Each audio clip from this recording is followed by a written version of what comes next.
Hello friends, welcome to editorial analysis by simplified civil services. आज 19 अप्रैल को total 3 article discuss करेंगे। First article जो डिस्कस करेंगे वो है why have private investment drop. इस आर्टिकल में हम ग्रॉस फिक्स्ड कैपिटल फॉर्मेशन के बारे में बात करेंगे, जो आपके प्रीलिम्स के पर्सपेक्टिव से इंपॉर्टेंट कंसेप्ट है। क्राउडिंग आउट, ये कंसेप्ट पे बात करेंगे। और प्राइवेट इन्वेस्टमेंट के कम होने से जो जीडीपी है उस पर क्या असर पड़ रहा है, प्राइवेट इन्वेस्टमेंट के जो ट्रेंड्स हैं उस पर बात करेंगे। प्री और मेंस दोनों में ये क्वेश्चंस आपको पूछे जा सकते हैं। नेक्स्ट आर्टिकल जो डिस्कस करेंगे वो है what is Bhojshala Kamal Maula complex dispute. ये भी बहुत इंपॉर्टेंट आर्टिकल है। ये डिस्प्यूट के बारे में बात करेंगे। रिसेंटली सुप्रीम कोर्ट और हाई कोर्ट के कुछ ऑर्डर आए हैं, क्या ऑर्डर है उसे डिस्कस करेंगे। और ये जो डिस्प्यूट है इसको एकदम शुरुआत से देखेंगे, कहाँ से इसकी शुरुआत हुई है। नेक्स्ट आर्टिकल जो डिस्कस करेंगे वो है इंडिया 4P मॉडल। ये मॉडल आपके मेंस के पर्सपेक्टिव से इंपॉर्टेंट है। ये इसमें जो 4P हैं उसको आप कहीं पर भी चिपका सकते हैं, कहीं पर भी लिख सकते हैं अपने मेंस के आंसर में। ठीक, तो ये 4P मॉडल को अच्छे से समझाऊंगा, अच्छे से बताऊंगा। अगर आपको हमारा एनालिसिस पसंद आ रहा है तो प्लीज़ आप लोग लाइक करिए, कमेंट करिए, शेयर करिए और सब्सक्राइब करिए। अगर आपको इसकी PDF चाहिए तो आप हमारा टेलीग्राम चैनल ज्वाइन कर सकते हैं, जिसकी लिंक आपको नीचे दी गई होगी, या फिर आप सिंप्लीफाइड सिविल सर्विस भी सर्च कर सकते हैं और आपको हम मिल जाएंगे। आइए शुरू करते हैं हमारा एनालिसिस। हमारा फर्स्ट आर्टिकल है why have private investment dropped. यह आर्टिकल द हिंदू में आया है। GS3 इकॉनमी मेंस के पर्सपेक्टिव से बहुत इंपॉर्टेंट है। आपको क्वेश्चन पूछा जा सकता है प्राइवेट इन्वेस्टमेंट किस तरीके से इकॉनमी ग्रोथ को अफेक्ट करते हैं, या फिर रिलेशनशिप की बात की जा सकती है इकॉनमी ग्रोथ, एम्प्लॉयमेंट और प्राइवेट इन्वेस्टमेंट के बीच में। इसके अलावा मेंस में और क्या आ सकता है, इससे रिलेटेड ट्रेंड्स पूछे जा सकते हैं प्राइवेट इन्वेस्टमेंट के पिछले 20 सालों में, या फिर 21st सेंचुरी से किस तरीके से ट्रेंड देखने के लिए मिले हैं, या फिर 1990 से 2020 तक के किस तरीके के ट्रेंड आ रहे हैं। तो ये ट्रेंड्स आपको प्रीलिम्स में भी आ सकता है। ऐसे ट्रेंड वाले क्वेश्चन आपको प्रीलिम्स में बहुत पूछे जाते हैं कि पिछले 10 सालों में आपके जो प्राइवेट इन्वेस्टमेंट है वो स्ट्रिक्टली ग्रो हुआ है या फिर स्ट्रिक्टली डिक्लाइन हुआ है। ये इस तरह के सेंटेंस बहुत पूछते हैं। तो ये जितना भी आपका प्री एस्पेक्ट होगा वो भी कवर करेंगे और मेंस एस्पेक्ट वो भी कवर करेंगे। एक और टर्म के बारे में समझेंगे, ग्रॉस फिक्स्ड कैपिटल फॉर्मेशन। यार ये प्रीलिम्स में आपको पूछा जा सकता है और इसे आपको मेंस में भी यूज़ करना है। अगर ऐसे टर्म आप यूज़ करते हैं तो आपको मेंस के आंसर में ज़्यादा नंबर आपको मिलेंगे। अब आर्टिकल शुरू करते हैं। आर्टिकल आया क्यों है? जो प्राइवेट इन्वेस्टमेंट है वो अपनी पेस बिल्कुल भी नहीं पकड़ पा रहा है, और ये one of the major issue है जो इंडियन इकॉनमी को रोक रहा है अपने पोटेंशियल ग्रोथ में ग्रो करने से। जो पोटेंशियल जीडीपी है और एक्चुअल जीडीपी है उसमें बहुत ज़्यादा गैप देखने को मिल रहा है। इंडिया की जो पोटेंशियल जीडीपी है वो डबल डिजिट में जा सकती है, लेकिन उसके बावजूद भी इंडिया की जो एक्चुअल जीडीपी आ रही है वो 6-7% के अराउंड आ रही है, और जो कि सफिशिएंट बिल्कुल भी नहीं है। अगर इंडिया को अपना जो ह्यूमन रिसोर्स है उसे प्रॉपरली एक्सप्लॉइट करना है, प्रॉपरली यूटिलाइज करना है, तो इंडिया को डबल डिजिट ग्रोथ हासिल करनी पड़ेगी। और उसमें जो प्राइवेट सेक्टर है, जो प्राइवेट इन्वेस्टमेंट है, वो बहुत बड़ा रोल अदा कर सकता है। अगर हम प्राइवेट इन्वेस्टमेंट की बात करें तो प्राइवेट इन्वेस्टमेंट विटनेस अ स्टीडी डिक्लाइन सिंस 2011-12। ये लाइन प्रीलिम्स में यार ऐसी पूछी जा सकती है, इस लाइन को ध्यान रखेंगे, ऐसे क्वेश्चन पूछे जाते हैं। 2011-12 से जो प्राइवेट इन्वेस्टमेंट है वो स्टीडली डिक्लाइन हो रहा है। अब प्राइवेट इन्वेस्टमेंट और जीडीपी की बात कर लेते हैं, रिलेशन की बात कर लेते हैं। तो प्राइवेट छोड़ो, इन्वेस्टमेंट की बात कर लेते हैं। जब भी आप इन्वेस्टमेंट करोगे तो ऑब्वियसली जिस भी सेक्टर में इन्वेस्ट कर रहे होंगे, लेट्स से आपने एक फैक्ट्री लगाई, तो फैक्ट्री लगाने के लिए सबसे पहले ज़मीन खरीदोगे, तो रियल इस्टेट सेक्टर को बूम मिलेगा, डिमांड बढ़ेगी। दूसरा, आप वहाँ पर बिल्डिंग सेटअप करोगे, है ना, कंस्ट्रक्शन एक्टिविटीज़ होगी, तो कंस्ट्रक्शन मटेरियल्स की डिमांड बढ़ेगी। तो obviously construction material, let's say cement की डिमांड बढ़ रही है, तो सीमेंट इंडस्ट्री में जो लोग होंगे उन्हें प्रोडक्शन बढ़ाना पड़ेगा। प्रोडक्शन बढ़ाने के लिए रॉ मटेरियल लगेगा और लोग लगेंगे, ह्यूमन रिसोर्स लगेगी। तो यहाँ पर सीमेंट इंडस्ट्री की जो डिमांड है वो बढ़ेगी, उससे एम्प्लॉयमेंट बढ़ेगा। ठीक, तो हमने इन्वेस्टमेंट, जनरल इन्वेस्टमेंट किया किसी और सेक्टर में, लेकिन सीमेंट इंडस्ट्री में जो डिमांड है वो पिकअप हो गई, और उसके कारण इन्वेस्टमेंट बहुत ज़्यादा, और उसके कारण एम्प्लॉयमेंट बहुत ज़्यादा बढ़ेगा। ये जो इंडस्ट्री जहाँ आपने इन्वेस्ट किया है वहाँ तो एम्प्लॉयमेंट बढ़ ही रहा है, लेकिन बाकी सारी इंडस्ट्री में भी जो इससे रिलेटेड होंगी उसमें भी इकोनॉमिक एक्टिविटी शुरू हो जाएगी। तो ऐसे में ये मल्टीप्लायर इफेक्ट देगा, जो इन्वेस्टमेंट होता है वो मल्टीप्लायर इफेक्ट देता है, पूरी इकॉनमी में जो ग्रोथ होती है उसे पिकअप करने में हेल्प करता है। तो आपने एक इंडस्ट्री में इन्वेस्ट किया और ओवरऑल इकॉनमी की जीडीपी काफ़ी बढ़ती हुई दिखाई देगी। अब यहाँ पर हम इन्वेस्टमेंट में प्राइवेट प्लस पब्लिक इन्वेस्टमेंट दोनों आता है। प्राइवेट मतलब क्या होता है, जो प्राइवेट सेक्टर के द्वारा किया जाता है, और पब्लिक मतलब क्या है, जो गवर्नमेंट सेक्टर है ना, जो गवर्नमेंट कर रही है। तो गवर्नमेंट का और प्राइवेट का दोनों का इन्वेस्टमेंट मिला के हम लोग इन्वेस्टमेंट काउंट करते हैं जो इकॉनमी में हो रहा है। चीज़ें क्लियर है। यहाँ पर हम सिर्फ प्राइवेट इन्वेस्टमेंट की बात कर रहे हैं। गवर्नमेंट का जो इन्वेस्टमेंट हो रहा है उससे जो ग्रोथ हो रही है वो अलग है। ठीक है, गवर्नमेंट ने अपना इन्वेस्टमेंट बढ़ा दिया है ताकि जीडीपी बढ़ाया जा सके। कैपिटल इन्वेस्टमेंट बहुत ज़्यादा बढ़ गया है। कैपेक्स के बारे में ऑलरेडी हम बात कर चुके हैं। उस पिछले 5 सालों में कैपिटल एक्सपेंडिचर स्टेडली राइज हुआ है, ये भी याद रखेंगे। कैपेक्स के ऊपर इस बार क्वेश्चन आपको पूछा जा सकता है, कैपिटल एक्सपेंडिचर है क्या, और उससे रिलेटेड ट्रेंड्स के बारे में भी चीज़ें आ सकती है। ठीक, 2019 की बात करें तो 2019 में केंद्र सरकार ने जो ओवरऑल कॉर्पोरेट टैक्स था वो भी कम कर दिया। 30% के अराउंड था और 22% के अराउंड जो है अब कॉर्पोरेट टैक्स हो गया है, ताकि जो प्राइवेट इन्वेस्टमेंट है वो एनकरेज हो। टैक्स के कम करने से प्राइवेट इन्वेस्टमेंट एनकरेज कैसे होगा? ऑब्वियसली यार, लोगों के पास ज़्यादा पैसा बचेगा। पहले 30% टैक्स दे रहे थे तो 100 में 30 रुपये आपका सरकार को देना पड़ रहा था। अब 70 ही बच रहे थे, अब आपको 22 रुपये देना है तो आपके 78 बच रहे हैं। ये जो 8 रुपये एक्स्ट्रा बच रहे हैं इसको आप मार्केट में इन्वेस्ट करिए, ऐसा सरकार चाह रही थी। ठीक, लेकिन अभी तक ऐसा बिल्कुल भी नहीं हमें देखने को मिल रहा है। नेक्स्ट है, what is GFCF and why does it matter? Gross fixed capital formation. यार सिंपल है, नाम से समझ में आ रहा है, यहाँ पर फिक्स्ड कैपिटल के फॉर्मेशन की बात कर रहे हैं। तो इकॉनमी में जो साइज़ ऑफ फिक्स्ड कैपिटल है वो कितना तेज़ी से ग्रो कर रहा है, कितना ग्रो कर रहा है, वो अगर हमें एस्टिमेट करना है तो हम gross fixed capital formation estimate करेंगे। It is measured as a percentage of GDP से, जीडीपी के परसेंटेज से कैलकुलेट किया जाता है। तो इसमें हम लोग क्या कर रहे हैं, फिक्स्ड कैपिटल कितना फॉर्म कर रही है किसी पर्टिकुलर ईयर में, उसको एस्टिमेट कर रहे हैं। समझते हैं फिक्स्ड कैपिटल एक्चुअल में होता क्या है। अगर ये समझ में आ गया तो ग्रॉस फिक्स्ड कैपिटल फॉर्मेशन तो आ ही जाएगा। फिक्स्ड कैपिटल बेसिकली क्या होता है, आपका जो आप बिल्डिंग्स बना रहे हैं, आप जो मशीनरीज़ खरीद रहे हैं, जो मशीनरी ऐड कर रहे हैं आपकी इकॉनमी में, उसको हम फिक्स्ड कैपिटल बोलते हैं। तो ओवरऑल कितनी आपने बिल्डिंग, मशीनरीज़, ये सारी चीज़ें एक पर्टिकुलर ईयर में फॉर्म की है, उसको अगर हम एस्टिमेट करेंगे तो ग्रॉस फिक्स्ड कैपिटल फॉर्मेशन आ जाएगा। अब आप बोलोगे इससे प्राइवेट इन्वेस्टमेंट कैसे निकल रहा है, तो मैं आपको बताता हूँ। सिंपल है, ग्रॉस फिक्स्ड कैपिटल फॉर्मेशन जो हम कर रहे हैं उसको 2 तरीके से कर सकते हैं, प्राइवेट इन्वेस्टमेंट और पब्लिक इन्वेस्टमेंट के थ्रू। ठीक, अगर मैं प्राइवेट GFCF कैलकुलेट करना चाहता हूँ तो मैं सिर्फ वो देखूंगा कि जो पब्लिक सेक्टर है उन्होंने कौन कौन सी मशीनरी खरीदी है और बची हुई मशीनरी प्राइवेट सेक्टर ने खरीदी होगी। लेट से टोटल 4 मशीन मैंने इस साल ऐड करी, 4 मशीन जो है इकॉनमी में इस साल ऐड हुई है, और चारों जो मशीन है वो सॉस बनाने की मशीन है। ठीक, तो ये 4 मशीन ऐड की और इसकी कीमत क्या है, 400 रुपये। इसमें से 1 मशीन सरकार ने ऐड करी है और 3 मशीन प्राइवेट सेक्टर ने। तो प्राइवेट इन्वेस्टमेंट कितना हुआ होगा यार, 300 रुपये। सिंपल है ना, समझ में आ रहा है। अगर मैं जितना भी कैपिटल फॉर्मेशन हो रहा है उसका मैं मॉनेटरी टर्म्स में वैल्यू निकाल लूँ कि ये कितना का हुआ है, तो उससे मैं क्लियरली निकाल सकता हूँ कितना है प्राइवेट इन्वेस्टमेंट खर्चा किया है इस बार प्राइवेट सेक्टर ने और कितना पब्लिक सेक्टर ने। ये तो क्लियर हो गया होगा।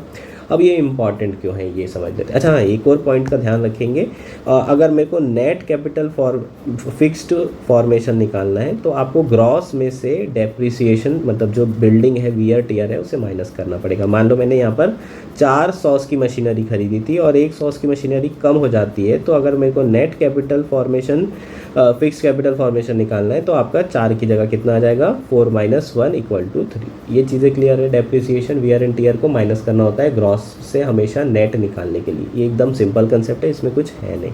अब क्यों इम्पॉर्टेंट है, वाई डज इट मैटर? जो फिक्स्ड कैपिटल होती है यार, उसी के थ्रू हम लोग क्या कर सकते हैं, गुड्स एंड सर्विस प्रोड्यूस कर सकते हैं। ऑब्वियसली यार, जो सॉस बनाने की मशीन है उसमें आप लेबर एम्प्लॉय करिए, रॉ मटेरियल लगाइए और फटाफट सॉस बना के उसे बेचिए। तो गुड्स एंड सर्विस जो प्रोड्यूस होते हैं वो आपकी कैपिटल पे डिपेंड करते हैं, आप कितना जो है कैपिटल इन्वेस्ट कर रहे हैं। इसलिए सरकार ने, आपने देखा होगा, सरकार बहुत ज़्यादा अभी कैपेक्स पे फोकस कर रही है। पिछले 5 साल में कैपिटल जो एक्सपेंडिचर है वो स्टेडली इंक्रीज हुए। तो इस बार के लिए बहुत इंपॉर्टेंट है कैपिटल एक्सपेंडिचर के ट्रेंड्स प्लस कैपिटल एक्सपेंडिचर पे आपको क्वेश्चन पूछा जा सकता है। तो ओवरऑल जो फिक्स्ड कैपिटल है, जितनी ज़्यादा फॉर्म होगी उतने ही ज़्यादा इन्वेस्टमेंट करोगे तो फिक्स्ड कैपिटल फॉर्म होगी और पूरी इकॉनमी एक्टिविटी तो चालू हो ही जाएगी और ज़्यादा गुड्स एंड सर्विसेज प्रोड्यूस होंगे, लोगों का लिविंग स्टैंडर्ड बेहतर होते चला जाएगा।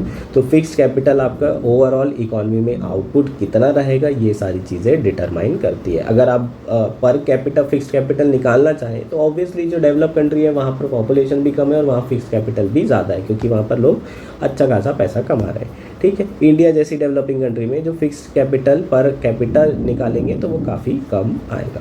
नेक्स्ट बात करते हैं what is the trend seen in the private investment. Private investment in India के क्या ट्रेंड्स रहे हैं, इंडिपेंडेंस के बाद से ही ट्रेंड के बारे में चर्चा करेंगे। तो ऑब्वियसली यार सोशलिस्ट गवर्नमेंट थी और उस समय जो डिसाइड किया गया था कि जो प्राइवेट सेक्टर है उसका पार्टिसिपेशन इतना ज़्यादा नहीं होगा। तो जब प्राइवेट सेक्टर का पार्टिसिपेशन ही नहीं है तो प्राइवेट इन्वेस्टमेंट भी ना के बराबर ही रहेगा और मेनली जो इन्वेस्टमेंट किया जाता था उस समय वो पब्लिक इन्वेस्टमेंट होता था।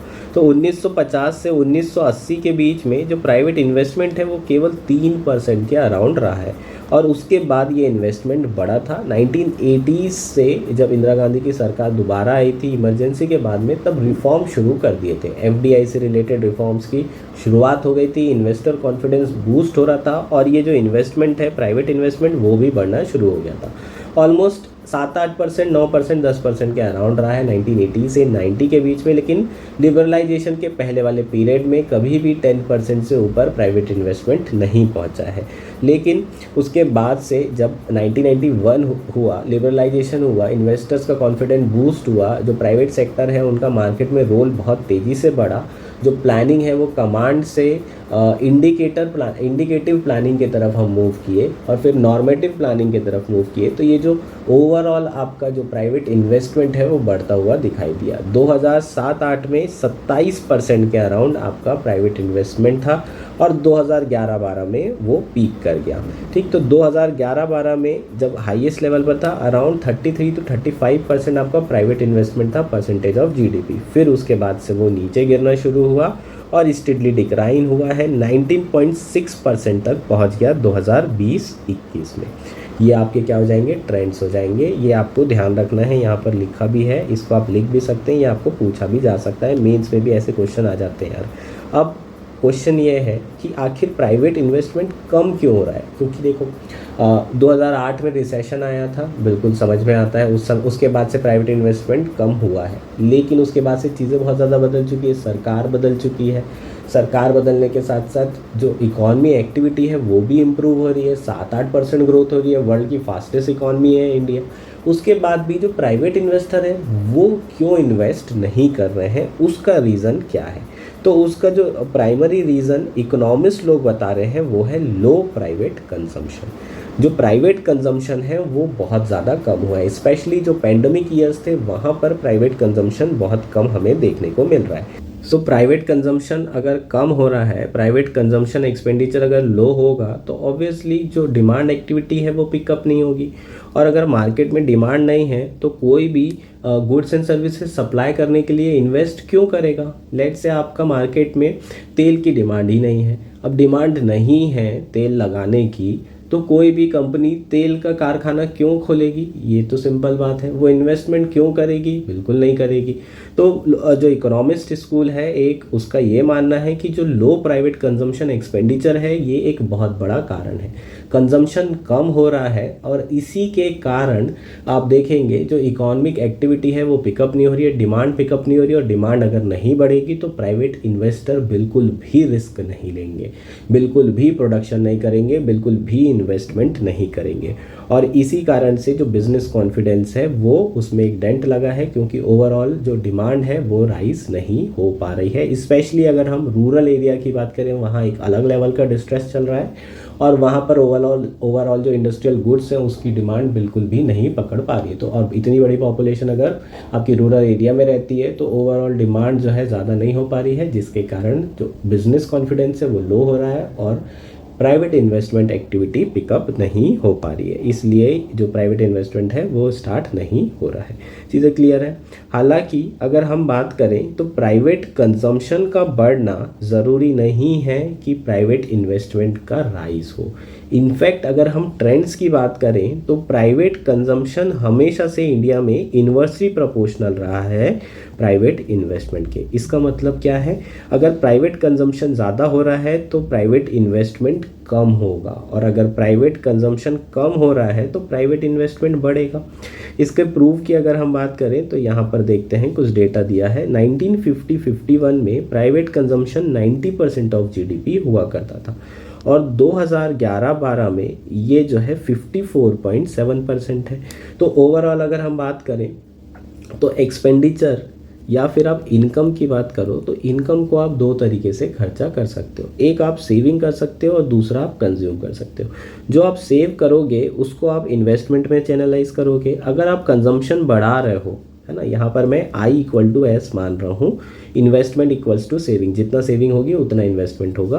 तो अगर आप कंजम्पशन बढ़ा रहे हो तो ऑटोमेटिकली आपका जो सेविंग है वो कम हो जाएगा, और सेविंग कम हो जाएगा तो इन्वेस्टमेंट ऑब्वियसली कम हो जाएगा। तो इसके हिसाब से अगर हम इंडियन इकोनॉमी की बात करें तो ये आर्गूमेंट कि जो प्राइवेट कंजम्पशन है वो लो हो गया, इसलिए इकोनॉमिक एक्टिविटी या फिर प्राइवेट इन्वेस्टमेंट बढ़ नहीं पा रहा है, ये सो लो प्राइवेट कंजम्पशन एक्सपेंडिचर अगर रहेगा तो ओवरऑल देखें तो डिमांड पिकअप नहीं होगी, और डिमांड अगर पिकअप नहीं होगी तो कोई भी प्राइवेट इन्वेस्टर या बिजनेसमैन क्यों जो है इन्वेस्ट करेगा। इसको एग्जांपल से समझ लेते हैं। मान लीजिए अगर आपने ऑयल की फैक्ट्री लगानी है, अब पूरी इकॉनमी में ऑयल खरीदने वाले लोग ही नहीं हैं, अब जो कंजम्पशन हो रहा है ऑयल का वो बिल्कुल कम हो गया है, गिर चुका है, तो मैं ऑयल की फैक्ट्री लगा के करूँगा क्या जब कोई खरीदने ही वाला नहीं है। तो डिमांड है नहीं, क्यों? क्योंकि कंजम्पशन लोग कर नहीं रहे हैं। स्पेशली अगर अब मैं रूरल एरिया की बात करूँ तो वो बहुत ज़्यादा डिस्ट्रेस में, एग्रीकल्चर ऑलरेडी क्राइसिस चल रहा है एग्रीकल्चर सेक्टर में। तो ओवरऑल रूरल एरिया में जहाँ पर मैक्सिमम पॉपुलेशन इंडिया की रहती है वहाँ पर ओवरऑल डिमांड बहुत कम है, कंजम्पशन बहुत कम है, तो इंडस्ट्री एक्टिविटी पिकअप ही नहीं करेगी। और जब इंडस्ट्री एक्टिविटी पिकअप नहीं करेगी तो ऑब्वियसली जो प्राइवेट इन्वेस्टर होंगे वो खर्चा क्यों करेंगे, वो क्यों मशीनरी खरीदेंगे जब उनको पता है कि उनके गुड्स बिकेंगे ही नहीं। तो ओवरऑल जो कंजम्पशन एक्सपेंडिचर है उसके कम होने के कारण जो आपके बिजनेस हैं उसका कॉन्फिडेंस इतना बढ़ नहीं पाया है। ठीक, तो इसलिए जो प्राइवेट सेक्टर है वो अपने आप को रोक रहा है इन्वेस्ट करने के लिए, ये एक प्राइमरी रीज़न बताया जा रहा है। चीज़ें आपको क्लियर है? तो इसका सॉल्यूशन क्या हो सकता है? कुछ जो इकोनॉमिस्ट हैं उनका ये कहना है कि लोगों के हाथ में मनी ज़्यादा दीजिए। ठीक, जो कांग्रेस ने एक न्याय स्कीम लेकर आई थी जिसमें वो 6-7 हज़ार रुपये महीना या फिर यूनिवर्सल बेसिक इनकम प्रोवाइड कर रहे हैं हर BPL कैटेगरी के लोगों को। इससे बेसिकली जो इकोनॉमिक एक्टिविटी होगी वो बूस्ट होगी, लोगों के पास पैसा बढ़ेगा तो कंजम्पशन होगा, और कंजम्पशन बढ़ेगा तो प्राइवेट इन्वेस्टर्स क्या करेंगे, डिमांड, चूँकि कंजम्पशन बढ़ने से डिमांड बढ़ेगी तो प्राइवेट इन्वेस्टर्स इन्वेस्टमेंट करना शुरू करेंगे वो पर्टिकुलर गुड्स एंड सर्विसेज को प्रोवाइड करने के लिए, और ओवरऑल इकॉनमी में जो है गति पकड़ेगी। ये मतलब एक आर्गूमेंट था, ये बेसिकली बता रहा था कि प्राइवेट इन्वेस्टमेंट कम क्यों हो रहा है। ये एक स्कूल ऑफ थॉट है। अब दूसरे स्कूल ऑफ थॉट की बात करें तो उनका ये कहना है कि हिस्टोरिकली अगर हम इंडिया की बात करें तो जो प्राइवेट इन्वेस्टमेंट है वो प्राइवेट कंजम्पशन से हमेशा इन्वर्सली प्रोपोर्शनल रहा है। इसका मतलब क्या है, इसको अच्छे से समझते हैं। प्राइवेट इन्वेस्टमेंट अगर बढ़ रहा है तो प्राइवेट कंजम्पशन आपका कम हो रहा होगा, और अगर प्राइवेट कंजम्पशन बढ़ रहा है तो प्राइवेट इन्वेस्टमेंट कम हो रहा होगा। दोनों ही इन्वर्सली प्रोपोर्शनल है। कैसे है मैं ये बताता हूँ। लेट से आपकी इनकम है, आप अपनी इनकम को दो भागों में डिवाइड करोगे, कंजम्पशन प्लस सेविंग, और मैं आइडियल कंडीशन में ये मानता हूँ कि आपका जो इन्वेस्टमेंट है वो सेविंग के बराबर है। इसका मतलब अगर मैं इनकम 100 रुपये है और 70 रुपये कंज्यूम कर रहा हूँ तो 30 रुपये इन्वेस्ट कर रहा होगा। अब कंजम्पशन मेरा 50 हो गया तो ऑब्वियसली 50 रुपये इन्वेस्टमेंट। तो यहाँ देख सकते हो आप, कंजम्पशन अगर कम हो रहा है तो इन्वेस्टमेंट आपका बढ़ रहा है। तो यहाँ पर जो दूसरा आर्गूमेंट है, हिस्टोरिकली इंडिया में क्या होता रहा है कि लो प्राइवेट कंजम्पशन का मतलब जो पैसा बच रहा है सेविंग्स वाला वो सारा इन्वेस्टमेंट में लगाया जा रहा होगा। और ये हमें देखने को भी मिलता है 1950-51 के अराउंड 90% ऑफ GDP जो है आपका कंजम्पशन में जा रहा था, और ये कम होते होते 2010-11 में 54.7% ऑफ जीडीपी हो गया। तो प्राइवेट कंजम्पशन कम हुआ और उस समय प्राइवेट इन्वेस्टमेंट पीक पर था। ये आपको मैंने अभी बताया था, लगभग 27-28% के अराउंड आपका प्राइवेट इन्वेस्टमेंट था यूपीए 2 के अराउंड 2010-11 के आसपास। तो प्राइवेट कंजम्पशन कम हुआ है और प्राइवेट इन्वेस्टमेंट बढ़ रहा है।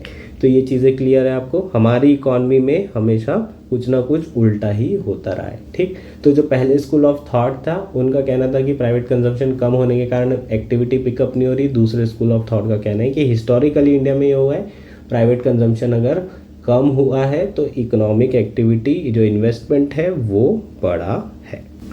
तो फिर एक्चुअल रीज़न क्या है? अभी तो ये नेगेट कर दिया इन्होंने कि जो पहले वाले इकोनॉमिस्ट थे उनका रीज़न गलत था और उसका डेटा भी दे दिया। तो इनके हिसाब से जो मेन प्रॉब्लम है वो स्ट्रक्चरल प्रॉब्लम है।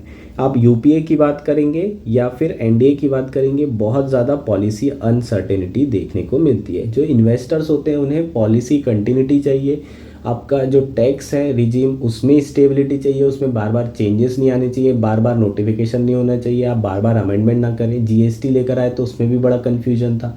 आप आईबीसी लेके आए, इंसॉल्वेंसी बैंक्रप्सी कोड, तो उसमें ही 25-50 अमेंडमेंट हो चुके हैं और आज तक 100 भी हो चुके होंगे, इतने अमेंडमेंट हो चुके हैं। जीएसटी में अमेंडमेंट हो चुके हैं, बड़ा कन्फ्यूजन रहा है। तो आपकी जो पॉलिसी फॉर्मेशन है उसमें बहुत ज़्यादा कन्फ्यूजन था। और जो इन्वेस्टर होते हैं उनको हमेशा क्लैरिटी चाहिए, प्रॉपर रूल होना चाहिए। अगर वो पैसा फंसा रहे हैं तो उसमें रिस्क कम करना बहुत ज़रूरी है, और उसका काम किसका रहता है? सरकार का। तो स्ट्रक्चरल प्रॉब्लम बहुत ज़्यादा रही है बोथ यूपीए के समय में और एनडीए के समय में। हालांकि एनडीए के समय में फिर भी चीज़ें बेटर है यूपीए 2 के टाइम से। उस समय बहुत ज़्यादा करप्शन हो रहे थे, पॉलिसी पैरालिसिस हो रहा था। चीज़ें अभी थोड़ी बेहतर हुई है, करप्शन एटलीस्ट बाहर तो नहीं आ रहे हैं। हो रहे हैं कि नहीं हो रहे हैं ये हमें नहीं पता, लेकिन बाहर बिल्कुल नहीं आ रहे। तो ओवरऑल हमें चीज़ें अभी बेटर लग रही है। तो प्राइवेट इन्वेस्टमेंट धीरे धीरे पिकअप कर सकता है, स्पेशली कोविड के बाद से। तो ये चीज़ें जो है आपका प्राइवेट इन्वेस्टमेंट से रिलेटेड हो जाएगा। अब प्राइवेट इन्वेस्टमेंट लो होने के कारण आपने ये देखा होगा कि जो अभी जीडीपी बढ़ रही है वो किसके कारण बढ़ रही है? पब्लिक एक्सपेंडिचर के कारण बढ़ रही है, पब्लिक इन्वेस्टमेंट के कारण बढ़ रही है। तो ओवरऑल जो ग्रॉस फिक्स्ड कैपिटल फॉर्मेशन है जीएफसीएफ, वो तो राइज हो रहा है, लेकिन प्राइवेट इन्वेस्टमेंट के कारण नहीं, पब्लिक इन्वेस्टमेंट के कारण। पब्लिक इन्वेस्टमेंट भी होने से बेनिफिट तो होगा ही यार। क्या बेनिफिट होगा? ऑब्वियसली मशीनरीज बन रही है, कैपिटल एक्सपेंडिचर हो रहा है, तो ओवरऑल जो प्राइवेट इन्वेस्टर होगा वो भी आएगा, क्राउडिंग इन होगी, इसको बोलते हैं क्राउडिंग इन। ठीक, मान लो रोड बना दी सरकार ने, जैसी सरकार रोड बना देगी तो रोड बनाने से है ना, दिल्ली के एक विलेज एरिया से आपने रोड की कनेक्टिविटी दे दी, तो यहाँ पर ज़मीनें सस्ती है, लोग क्या करेंगे? यहाँ पर फैक्ट्री डालना शुरू कर देंगे। अब क्या, ट्रांसपोर्टेशन फैसिलिटी हो गई। तो जैसे ही सरकार ने रोड बनाई, क्या किया? Public investment, private investment activity pickup होने लगी। इसको बोलते हैं क्राउडिंग इन। लेकिन बहुत सारे लोगों को ये भी लगता है कि अगर जो पब्लिक सेक्टर है वो इन्वेस्टमेंट बहुत ज़्यादा करेगा तो जो प्राइवेट सेक्टर है उसके लिए इन्वेस्टमेंट करने के लिए पैसा बचेगा ही नहीं। कैसे? मान लीजिए आप बैंक है, उसके पास 100 रुपये है लोन देने के लिए, 70 रुपये जो है लोन किसने ले लिया? पब्लिक सेक्टर ने ले लिया, सरकार ने ले लिया। तो कितना बचा? 30। अब ये 30 रुपये लोन लेने वाले 500 लोग, ठीक है, तो 500 लोग, सब लोग 1-1 रुपये भी लोन लेंगे तो 30 ही को मिल सकता है। तो हर कोई क्या करेगा? बोली लगाएगा, ऑप्शन करेगा, भाई मुझे दे दे, मुझे दे दे। तो इंटरेस्ट रेट बढ़ता चला जाएगा। इंटरेस्ट रेट अगर बहुत बढ़ेगा तो जो भी प्रोजेक्ट है उसमें ये 10% पैसा कमाना चाह रहा था और 5% पैसा ले करके 10% बना रहा था। जैसे ही 10% यहाँ पर इंटरेस्ट रेट होगा, ये प्रोजेक्ट इसका वायबल ही नहीं होगा, कोई मतलब नहीं, प्रॉफिट देगा ही नहीं। तो ये क्या करेगा? बोलेगा लोन ही नहीं लेते। क्यों? क्योंकि सारा का सारा जो इंटरेस्ट रेट है बचा हमारे लिए वो इतना ज़्यादा हो गया है कि अब रहने दो। तो फिर पब्लिक एक्टिविटीज़ या पब्लिक इन्वेस्टमेंट के कारण प्राइवेट इन्वेस्टर एंटर ही नहीं हो पाते, क्योंकि कॉस्ट ऑफ लोन, जो कॉस्ट ऑफ बोरोइंग है वो बहुत ज़्यादा हाई हो जाती है। तो ये एक नुकसान होता है। हालांकि लोगों का कहना है कि जो पब्लिक इन्वेस्टमेंट है अगर वो कैपिटल एक्सपेंडिचर में किया जाता है, कैपेक्स में किया जाता है, तो क्राउडिंग इन होने की संभावना ज़्यादा होती है। और यही गवर्नमेंट ऑफ इंडिया कर रही है, क्योंकि पब्लिक इन्वेस्टमेंट एक्टिविटी बढ़ नहीं पा रही, इसलिए वो कोशिश कर रहे हैं कि हम ज़्यादा से ज़्यादा इन्वेस्ट करें, ताकि कैपिटल एक्सपेंडिचर करें, ताकि जो भी प्राइवेट इन्वेस्टर हैं वो अपना इन्वेस्टमेंट करना शुरू कर सकें, क्राउडिंग इन होना शुरू हो जाए। ये हमारा क्या था? पूरा आर्टिकल था। चीज़ें क्लियर हो गई होगी, कंसेप्ट क्लियर हो गए होंगे। मेन आपका क्या है, gross capital fix capital formation. ठीक है यार, as a percentage of GDP, ये समझ में आना जरूरी है। क्राउडिंग इन क्राउडिंग आउट जरूरी है। ठीक, नेक्स्ट आर्टिकल है व्हाट इज भोजशाला कमल मौला कॉम्प्लेक्स डिस्प्यूट। ये आर्टिकल द हिंदू में आया है। GS1 मेंस के पर्सपेक्टिव से इंपॉर्टेंट है। सेक्युलरिज्म कम्युनलिज्म से रिलेटेड अगर आपको क्वेश्चन आता है तो ये सारी चीज़ें का डिस्प्यूट का आप जिक्र कर सकते हैं। इंपॉर्टेंट ये हमारे एग्जाम्पल के पर्सपेक्टिव से रहेगा। रिसेंटली राम जन्मभूमि वाला जो मुद्दा था वो पूरी तरीके से रिजॉल्व हो चुका है। फाइनली राम मंदिर वहाँ पर बन रहा है और जो बाबरी मस्जिद थी उसे डिमोलिश कर दिया गया है और उसके अलावा उनको अलग से स्पेस भी दे दिया है जहाँ पर बाबरी मस्जिद दोबारा से बनाई जाएगी। सारी चीज़ें पीसफुली हो गई है, लेकिन उसके बाद से हमें कई सारे ऐसे इश्यूज हैं जो दोबारा से देखने के लिए मिल रहे हैं, जैसे कि ज्ञानवापी डिस्प्यूट। और नेक्स्ट जो है ज्ञानवापी मस्जिद में भी जो है जो ASI है वहाँ पर सर्वे कर रहे हैं according to the order of local courts. Recently एक और डिस्प्यूट सामने आया है जिसका नाम है भोजशाला कमल मौला कॉम्प्लेक्स डिस्प्यूट। ये जो डिस्प्यूट है ये मध्य प्रदेश के धार डिस्ट्रिक्ट का है और ये डिस्प्यूट के बारे में मुझे बहुत पहले से जानकारी है क्योंकि मैं मध्य प्रदेश का ही रहने वाला हूँ और यहाँ से मेरा एक मित्र आया करता था। वो इस डिस्प्यूट के बारे में बहुत बताता था और बोलता था कि ये परफेक्ट एग्जाम्पल है कम्युनल हार्मनी का, को एग्जिस्टेंस का हिंदू और मुस्लिम्स लोगों के बीच में। कैसे है वो अभी समझेंगे। अब आर्टिकल शुरू करते हैं। आर्टिकल आया क्यों है, recently high court of Madhya Pradesh ने आर्कियोलॉजिकल सर्वे ऑफ इंडिया को ऑर्डर किया है कि वो कंडक्ट करेंगे साइंटिफिक सर्वे किस साइट पे, भोजशाला कमल मौला कॉम्प्लेक्स जो कि मध्य प्रदेश धार डिस्ट्रिक्ट में है। इस साइट पे 6 हफ्तों के भीतर साइंटिफिक सर्वे किया जाएगा आर्कियोलॉजिकल सर्वे ऑफ इंडिया के द्वारा। ये जो कॉम्प्लेक्स है ये हिंदू और मुसलमानों के बीच में कंटेस्ट किया जा रहा है। ये भी एक रीसेंट डिस्प्यूट है।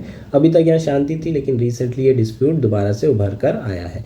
हिंदू जो है क्या कंटेस्ट कर रहे हैं, यहाँ पर वागदेवी टेम्पल था और जो मुस्लिम है वो कमल मौला मस्जिद यहाँ पर मान रहे हैं। ऑब्वियसली यहाँ पर जो अभी प्रेजेंटली ये जो कॉम्प्लेक्स है यहाँ पर कमल मौला मस्जिद है। ठीक, तो ये दोबारा से डिस्प्यूट शुरू हुआ है। इसमें जब जो मुस्लिम पार्टी है वो सुप्रीम कोर्ट गई इसको रुकवाने के लिए हाई कोर्ट के ऑर्डर को, तो सुप्रीम कोर्ट ने मनाही स्टे नहीं किया, सर्वे करने के लिए बिल्कुल भी रोका नहीं है। और 15 मेंबर की जो टीम है जिसमें डिस्ट्रिक्ट एडमिनिस्ट्रेशन और लोकल पुलिस सारे लोग इन्वॉल्व होंगे, ये यहाँ पर जाके 6 हफ्ते के भीतर सर्वे करेंगे। लेकिन सुप्रीम कोर्ट ने 2 चीज़ें कही है जो बहुत इंपॉर्टेंट है। पहली चीज़ क्या है कि आपको किसी भी तरीके का ऐसा फिजिकल एक्सकवेशन नहीं करना है जिसके थ्रू पूरे के पूरे प्रीमाइसेस का कैरेक्टर ही बदला जाए, जैसे कि आपने कोई आइडल वहाँ पर लाके रख दिया। चीज़ें ऐसे पहले भी हो चुकी है, इसलिए सुप्रीम कोर्ट ने क्लियर कट हिदायत दी है। दूसरा, सुप्रीम कोर्ट ने ये कहा है कि आप कोई भी फर्दर एक्शन नहीं लेंगे, जो भी आप सर्वे का आउटकम होगा आप आगे नहीं बढ़ेंगे विदाउट आवर परमिशन। तो ये सुप्रीम कोर्ट का जो रीसेंट ऑर्डर है उसके बारे में हो गया। अब हम डिस्प्यूट की बात कर लेते हैं।